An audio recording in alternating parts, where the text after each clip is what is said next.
Hi everyone, today I'm here to share 25 bookish facts about me. I've seen quite a lot of booktubers in the past do videos like these, sometimes 25 facts, sometimes 50 facts, or even 100. I really wanted to make a video of my own to share more bookish information about me. Hopefully some of you will learn more about my bookish habits. Some of the facts will be to do with my favourite books, some of them my least favourite books, so maybe there'll be some unpopular opinions in here.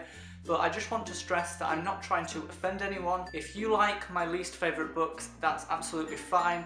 I'm just being honest and saying what I've thought about them. I didn't start reading Harry Potter until 2008 when I was 11 years old. By that point, most people I knew had already read them, and I'd never even watched the films. Warriors by Erin Hunter is my favourite childhood series. I love the first 3 books in the Mortal Instruments series by Cassandra Clare, and although I bought the 4th and 5th books, for some reason I have no intention of reading them anytime soon. I don't think The Hunger Games is overrated. In fact, in some cases I do believe it's actually underrated and dismissed as another basic YA novel, when in fact it's so much more and the themes are so relevant to today's society. The first time I read Battle Royale by Koshun Takumi, I raved about it and I absolutely loved it.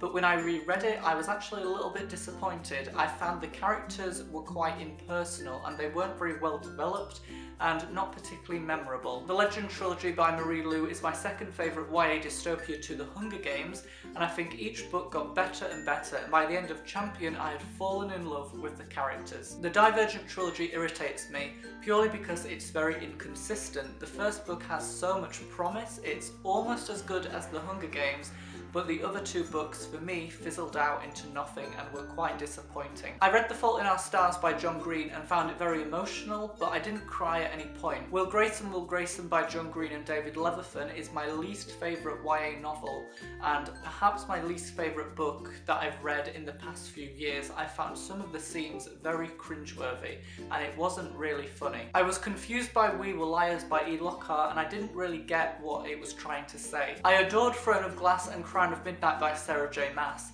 but I didn't like Heir of Fire as much, even though it was still quite enjoyable. I just didn't like the direction it was starting to take, and this is why I haven't rushed to buy Queen of Shadows. I'm waiting for the hype to die down. In some ways, I actually think that A Court of Thorns and Roses is better than Throne of Glass. I loved Life of Pi by Jan Martel as a book, but in some ways I think it worked better as a film. I thought the graphics were stunning and the soundtrack was beautiful. I bought Game of Thrones a few years ago, but I've still not read it. I am too intimidated. The Name of the Wind by Patrick Rothfuss is my favourite fantasy novel, and Quoth is my favourite male character. Carl Schweif Safon is my joint favourite writer. I absolutely love the way he tells haunting stories with very, very well developed characters that are so believable. My other favourite writer is Carlota Hosseini, who wrote The Kite Runner, A Thousand Splendid Suns and The Mountains Echoed.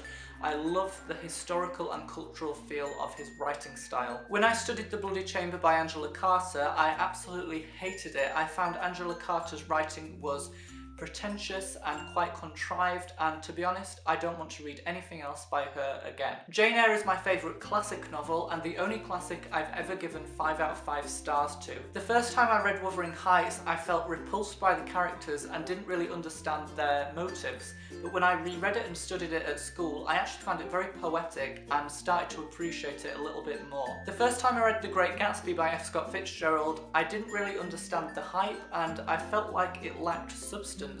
But when I reread it and again when I studied it, I understood the symbolism and the metaphor, and I just think it's one of the most beautiful classic novels that I've read. I started to read To Kill a Mockingbird in the summer, but I only read the first part because it wasn't as good as I was expecting, and I actually felt it was quite dull and I didn't feel motivated or persuaded to continue. I've never read anything by Jane Austen, but I really want to read Northanger Abbey. I don't tend to sell the books I've read even if I didn't like them.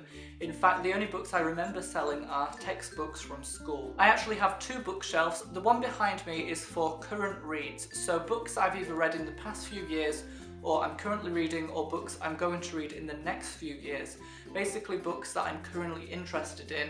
My other bookshelf is a mess and it just incorporates anything else basically. So I have things like piano sheet music on there, dictionaries, English ones, French ones and Spanish ones, and all my languages resources.